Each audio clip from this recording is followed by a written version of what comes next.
L'auteur de ce livre, c'est le bien-aimé frère André Oumak. L'auteur de ce livre, c'est le bien-aimé frère André Oumak.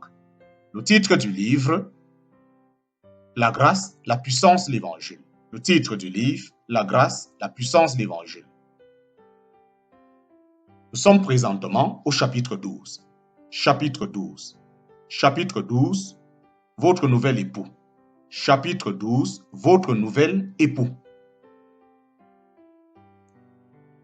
Après avoir traité les points que nous venons de voir, Paul s'adresse à présent aux chrétiens issus du judaïsme qui connaissent bien le niveau d'exigence requis par la loi et le verdict de Dieu sur le péché. Ignorez-vous, frères, car je parle à des gens qui connaissent la loi, que la loi exerce son pouvoir sur l'homme aussi longtemps qu'il vit. Ainsi, une femme mariée est liée par la loi à son mari tant qu'il est vivant. Mais si le mari meurt, elle est dégagée de la loi qui la liait à son mari. Si donc, du vivant de son mari, elle devient la femme d'un autre homme, elle sera appelée adultère. Mais si le mari meurt, elle est affranchie de la loi, de sorte qu'elle n'est point adultère en devenant la femme d'un autre. Romains chapitre 7, versets 1 à 3. Ignorez-vous, frères, car je parle à des gens qui connaissent la loi, que la loi exerce son pouvoir sur l'homme aussi longtemps qu'il vit. Ainsi, une femme mariée est liée par la loi à son mari tant qu'il est vivant. Mais si le mari meurt, elle est dégagée de la loi qui la liait à son mari. Si donc du vivant de son mari, elle devient la femme d'un autre homme, elle sera appelée adultère. Mais si le mari meurt, elle est affranchie de la loi, de sorte qu'elle n'est point adultère en devenant la femme d'un autre. Romains chapitre 7, versets 1 à 3. Paul se sert du domaine naturel pour faire une comparaison. Paul se sert du domaine naturel pour faire une comparaison. C'est une parabole semblable à celle donnée par Jésus. L'apôtre compare ici notre ancienne nature avec notre nouvelle nature née de nouveau. Une fois mariée, une femme ne peut avoir de relation intime avec un autre homme. Elle et son époux sont liés par la loi. Comment échapper à cette situation? Comment échapper à cette situation? Certains pensent qu'il suffit de demander le divorce. Paul se sert du domaine naturel pour faire une comparaison. C'est une parabole, semblable à celle donnée par Jésus. L'apôtre compare ici notre ancienne nature avec notre nouvelle nature née de nouveau. Une fois mariée, une femme ne peut avoir de relation intime avec un autre homme. Elle et son époux sont liés par la loi. Comment échapper à cette situation? Certains pensent qu'il suffit de demander le divorce, mais bibliquement parlant, seul le décès du conjoint permet d'être libéré de ce lien. La relation conjugale cesse avec le décès de l'un des époux. Dès lors, l'autre est libre de se remarier. Chaque fois que votre âme s'accorde et s'unit à l'allégresse de votre esprit, vous louez Dieu. Chaque fois que votre âme s'accorde et s'unit à l'allégresse de votre esprit, vous louez Dieu. Sentir l'esprit. Sentir l'esprit. De même, mes frères, vous aussi, vous aviez été par le corps de Christ mis à mort en ce qui concerne la loi, pour que vous apparteniez à un autre, à celui qui est ressuscité des morts, afin que nous portions des fruits pour Dieu. Romains chapitre 7, verset 4. De même, mes frères, vous aussi, vous avez été par le corps de Christ mis à mort en ce qui concerne la loi, pour que vous apparteniez à un autre, à celui qui est ressuscité des morts, afin que nous portions des fruits pour Dieu. Romains chapitre 7, verset 4. J'aimerais prendre le temps d'expliquer cette comparaison. Nous sommes formés d'un esprit, d'une âme et d'un corps. Le corps correspond à ce que nous voyons dans le miroir. Notre âme comprend notre intellect, nos émotions, notre volonté et notre personnalité. La plupart des gens pensent que leur véritable moi, c'est l'âme. Ils ne prennent pas en considération l'homme extérieur, en parenthèse, l'esprit, car ils n'en connaissent pas l'existence. Et s'ils l'admettent intellectuellement, ils ne parviennent pas à faire concrètement la différence entre ce qui relève de l'esprit et ce qui relève de la chair, en parenthèse, corps et âme. Jésus répondit, « Ce qui est né de la chair est chair, et ce qui est né de l'esprit est esprit. » Jean chapitre 3, versets 5 à 6. Jésus répondit, « Ce qui est né de la chair est chair, ce qui est né de l'esprit est esprit. » Jean chapitre 3, versets 5 à 6. Je m'explique. On ne peut pas sentir l'esprit.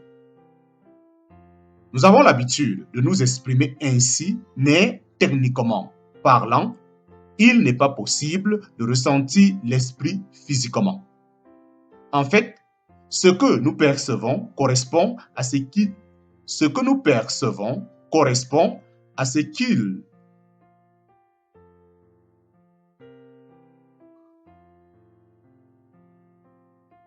En effet, ce que nous percevons correspond à ce qu'il se passe lorsque notre âme se met à croire. Quand nous faisons ce que la Bible dit, nous sommes dans l'esprit. Quand nous faisons ce que la Bible dit, nous sommes dans l'esprit. Par exemple, imaginez que je me mette à vous parler des promesses de Dieu, de la présence et des anges qui vous entourent en ce moment même. Par exemple, imaginez que je me mette à vous parler des promesses de Dieu, de la présence et des anges qui vous entourent en ce moment même. Vous commenceriez aussitôt à ressentir la présence de Dieu. Mais même s'il nous arrive d'avoir la chair de poule ou d'autres sensations, ce que nous ressentons, ce sont les effets de notre foi. L'esprit ne peut être senti. Techniquement parlant, il n'est pas non plus possible de danser dans l'esprit. Si c'était l'esprit qui avait réellement le contrôle de notre corps, nous danserions mieux que cela. Nous ne ferions pas ce petit pas de deux charismatiques bien connus. Je ne dis pas qu'en nous comportant ainsi, nous sommes dans la chair. En tout cas, pas dans le sens où ce serait quelque chose de charnel ou de mal.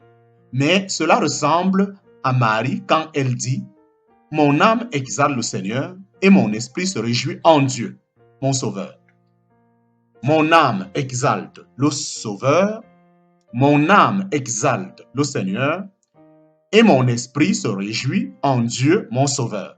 Luc chapitre 1, versets 46 à 47. Dans l'esprit. Dans l'esprit. En fait, votre esprit est constamment dans l'allégresse. Il est sans cesse en train de louer Dieu. Il n'est jamais déprimé, jamais abattu. Alors, chaque fois que votre âme se met au diapason de votre esprit, vous pouvez danser. Ce n'est pas déplacé. Ce n'est pas déplacé. Chaque fois que votre âme s'accorde et s'unit à l'allégresse de votre esprit, vous louez Dieu. Il n'y a rien de mal à cela. Mais c'est vous, en parenthèse, en tant que corps, âme et esprit, qui dansez, qui poussez des cris de joie et qui louez le Seigneur. En fait, votre esprit est constamment dans l'allégresse. Il est sans cesse en train de louer Dieu. Il n'est jamais déprimé, jamais abattu. Alors, chaque fois que votre âme se met au diapason de votre esprit, vous pouvez danser. Ce n'est pas déplacé. Chaque fois que votre âme s'accorde à et s'unit à l'allégresse de votre esprit, vous louez Dieu. Il n'y a rien de mal à cela, mais c'est vous, en parenthèse, en tant que corps, âme et esprit qui dansaient, qui poussaient des cris de joie et qui louaient le Seigneur. Certains pensent aussi que lorsqu'on parle en langue, c'est le Saint-Esprit qui prend le contrôle de nous et se met à parler à travers nous. Pas du tout. La parole de Dieu dit qu'il se mit à parler en d'autres langues selon ce que l'Esprit leur donnait de s'exprimer. Actes chapitre 2, verset 4. On peut comparer cela à ce qui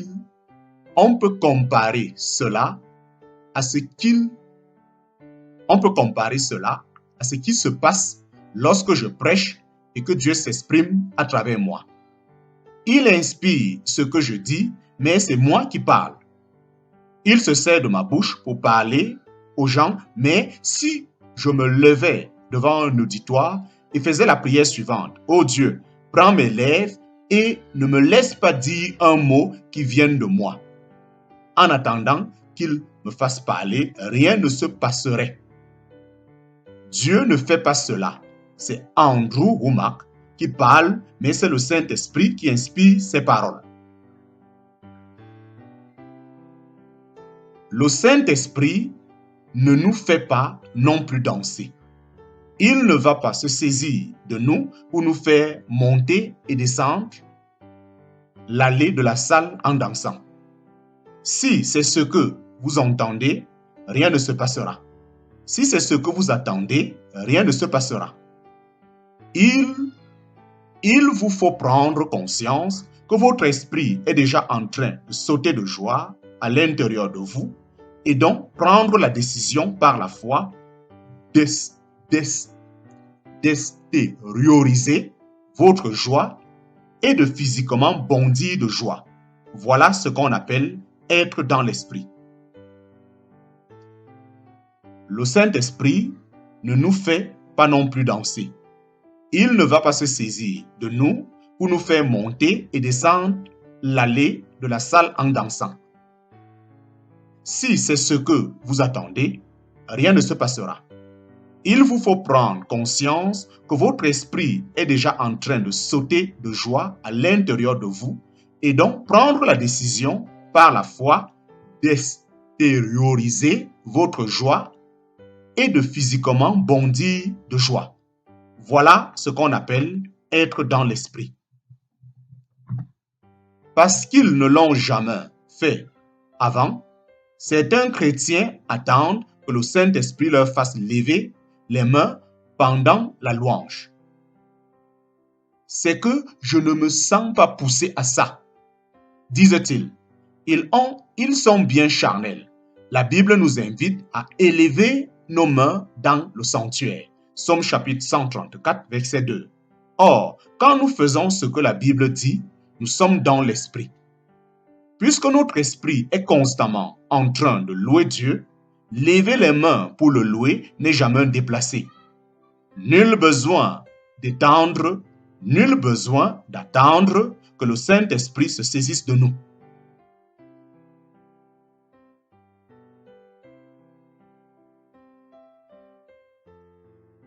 Pas besoin non plus d'attendre que le Saint-Esprit nous fasse parler en langue. Nous décidons de parler en langue et le Saint-Esprit nous donne les mots. C'est notre esprit qui prie, pas le Saint-Esprit. En parenthèse, 1 Corinthiens chapitre 14, verset 14. Certes, il inspire notre esprit, mais c'est nous qui prions.